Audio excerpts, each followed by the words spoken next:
All right, moving on with our story on the xenophobic attacks. While South Africa may be regretting the impact of the attacks on the continent, those who were affected by the incidents are still ready to leave the country. The next batch of Nigerians returning from South Africa is expected to arrive today. Chief Executive of the Nigerians in Diaspora Commission, Abike Dabiri-Rewa, confirmed that 319 citizens will be returning today. Last week, the federal government evacuated 187 Nigerians from South Africa following xenophobic attacks by its citizens on foreigners. The 187 returnees were the first batch of the 640 Nigerians who registered for evacuation. Well, joining me is the Director General, Center for Protection of Nigerians in Diaspora, Alex Chijoke. Thank you for joining us on TVC Breakfast. Now, when the president of South Africa, made his apology, he also talked about ensuring that there will be protection. They are determined, rather, to protect citizens of other countries who are working in South Africa legitimately. Can the South African government do that alone? How can Nigeria now begin to protect its citizens who are in other countries, so to speak? Well, thank you so much for this beautiful question, because the truth is, as a center, we've actually been, grappling with how to intervene in this. The major challenge we have as a nation is that there's so much to grapple with, especially with these issues of Nigerians that are trapped in several countries and sometimes caught on these wars, because these are wars that are internally happening within these countries as a result of, in this case, we all know the records of high unemployment in South Africa. Absolutely. Is part of the things that are actually giving rise to this.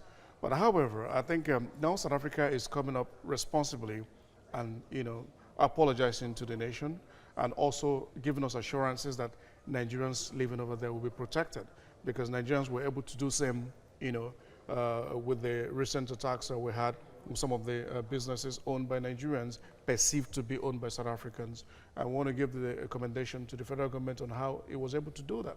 But be that as may, in response to how Nigerian is able to take care of and protect the citizens of other nations, in Nigeria here, while in other nations we're seeing a different attitude. I think it has to do with the way and manner we've been able to portray and sell our foreign policies. Because we've seen, yes, that's exactly what it actually is playing out. Because a lot of people have come out to actually say, if it was a U.S. citizens, we'll be having this. We have U.S. citizens in the same countries. Why are they not in the same crossfire? But we are said to be the big brother in Africa, and we have played our role as such. So what about our policies that is not right? Yeah, it's one thing to play a big brother role. It's also to understand that every country has its own laws, and every country has its own ways of attending to matters, especially in this magnitude. In the past, yes, it's no doubt South Africa still acknowledges the role Nigeria played. But is South Africa able to reciprocate that at this moment? I'm not sure of that. But it is how South Africa is able to put its challenges in order, in checks. Because at the moment now we're also looking at the fact that the Nigerian government is for one stepping up its game in the areas of demand. First of all, we had the special envoy sent by the federal government to meet with Cyril Ramaphosa and actually express our dismay and also make inquiries as to why this is all happening. And then we've seen also the return call, which indeed is a welcome development of South African Senate. And then there is an October meeting, October 3rd meeting. Yeah, even though it's not certain yet, we don't even know. At the front burner, if that meeting is going to... if that meeting holds, prior to this time, we've always had this advocacy and saying government should use the various diplomatic instruments at its disposal. But at the heat of this crisis, we had Nigerians calling out and saying, oh, no, you can explore these options. Because in the past, what we've had is that we always tell the government, do something, or the government should do something. And we've gotten to a situation where we say, if the government knew better, probably we're doing better. And so we'll be looking at the point and saying there are various diplomatic missions and there are various diplomatic channels to which the government can explore. For instance, now, we talked about nationalization of the companies, but I don't think we've gotten to that stage where these issues cannot be settled on a dialogue. You get. South Africa has been able to realize where it has erred. What we need as a government is to now demand that South Africa goes back to its country, protect Nigerians' businesses, protect Nigerians there, and then also bring the perpetrators of the various murderous acts we've had in the past to book. In that way, we'll be doing our brothers keepers together, because we're looking at the fact that we also have South Africans living in Nigeria here. Absolutely. The last time we had a South African that was killed in Nigeria here, within 3 days of thereabout, the individual was apprehended. And the matter, I don't know if it's been concluded now in the court, but we as a center are trying to really dig up to a whole lot of things that has actually happened in the past. Because we believe that Nigerians need to know the major crisis we have in our nation is ill-informed minds. Okay. Most times, Nigerians go out there to do certain things because they're not well informed about the situation of things. So we believe that if this indeed is addressed, and that our nation rising up to the occasion of making the necessary demand, that the needful to be done to reciprocate what we're doing for other countries that are here too. And that way we'll be doing the moving a whole lot forward. of good. Yeah. All right, Alex Chijuke, thank you for your time on TVC. You. South African President Cyril Ramaphosa has officially apologized to Nigeria.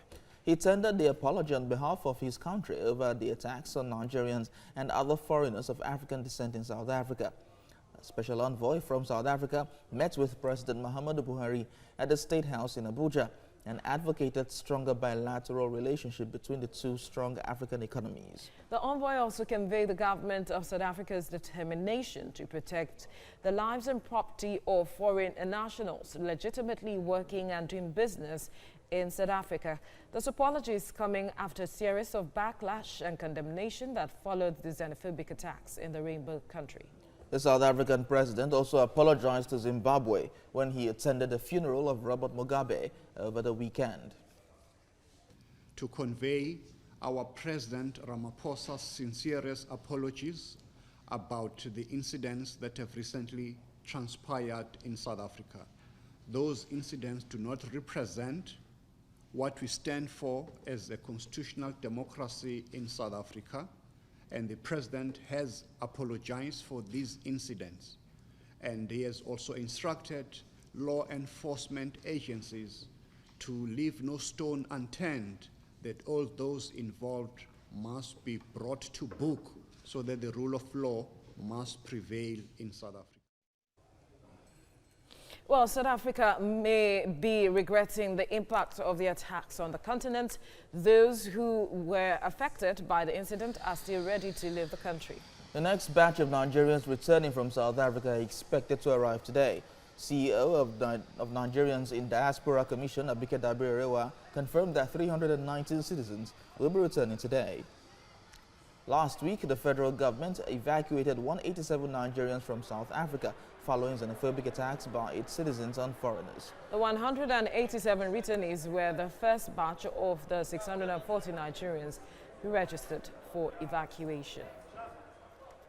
Well, joining me is the Director General Center for Protection of Nigerians in Diaspora, Alex Chijuke. Thank you for joining me. Thank you. Thank you for having me. So let's talk about, we've talked about the apology, but a lot of people see it as a great gift.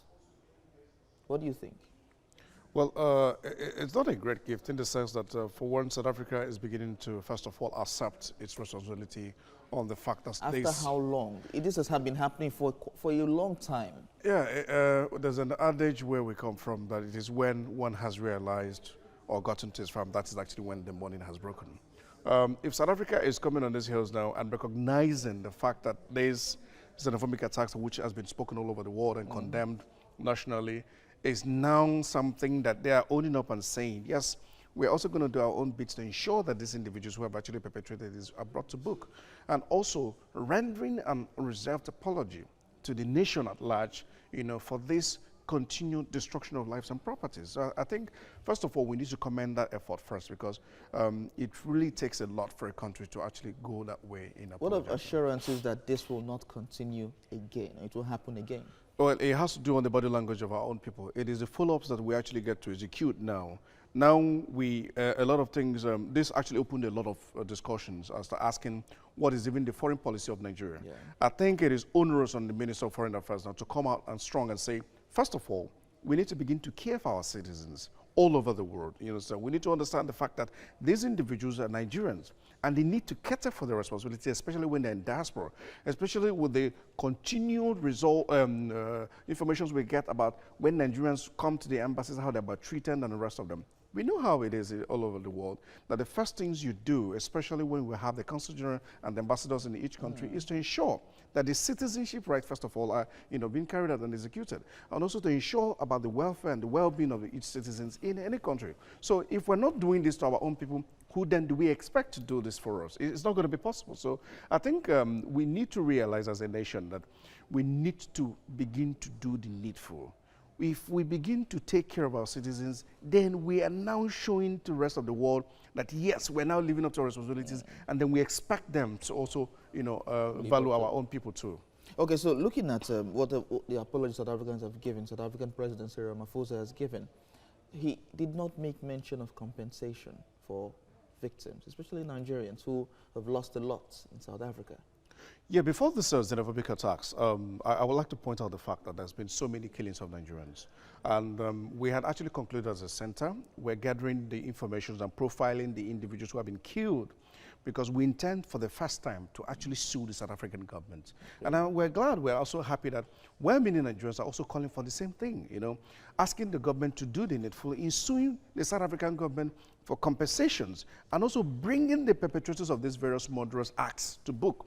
Because it is only in that way it can serve as deterrent to ensure that we don't have continual repetitions of this. I'd like to also make it known that after the death of late Madam Ndubisi Chukwu on June 13th, between June 13th and 29th of August, when this attacks broke out, we had actually recorded over 9 deaths of Nigerians. Okay. And this didn't come to the fore because each time you make these pronouncements, the ruling class don't get to see it. Yeah. Except when it is a high-profile matter, or when the individual families decide to take it up, that's when we get to see these things on the screen. And do not forget that the South African government have actually been seeing this same attitude and also been looking at our responses. So for that same reason, you don't expect the South African to automatically ask questions when we're not asking. True. So I think it's about asking the South African government, first of all, we need the details of all those that have been killed. First of all, the level of convictions, especially with one of the most gruesome deaths of a Nigerian who was killed in front of his family, who was killed in front of the wife and the children. He was beaten to death by police officers. Till this very hour, we're yet to see the follow-up on these matters. And this is not only happening in South Africa. We need to realize the fact that this is also happening in Malaysia. It's happening in Ukraine. It's happening in India. It's happening in China. So what then are we doing as a country to ensure that Nigerians abroad are well protected? We must also reach out and see what other nations are doing, to protect their own citizens. We must do the same thing, and we must say Nigerians comes first. We must protect the lives of Nigerians. Yes, but in all of this now, how would you grade the federal government? How do you expect the federal government to respond? First of all, I think I want to commend the efforts of the president, and also most especially the CEO of Diaspora Commission, Abike Dabre. Yeah. We were together on Wednesday to receive the first batch of returnees. And I must tell you, indeed, the great sacrifice such a lady is paying. She was actually there in the morning, and we had to wait all the way till 10 p.m. Towards the arrival of the plane, about 9:35 p.m. And you could see her all through this time going through the stress of addressing the crowd, carrying the, just kept on letting people know what was the situation. And she has not left it at that. She has also continued to engage with these returnees, which is something, is a welcome development. For the first time, we're beginning to see an individual who is now talking to Nigerians. Okay. Because the biggest problem we had in the past is when you talk, there's nobody to respond to these questions. And that's what has kept Nigerians in restless attitude. Now again, the government and various state governments are also making mention of the need to come in helping to resettle these individuals. All right. We as a center are also making that same effort to partner with certain state governments in ensuring that these individuals are resettled back so that they don't feel this losses so much. All right, thank you so much, Director General, Center for Protection of Nigerians in Diaspora, Alex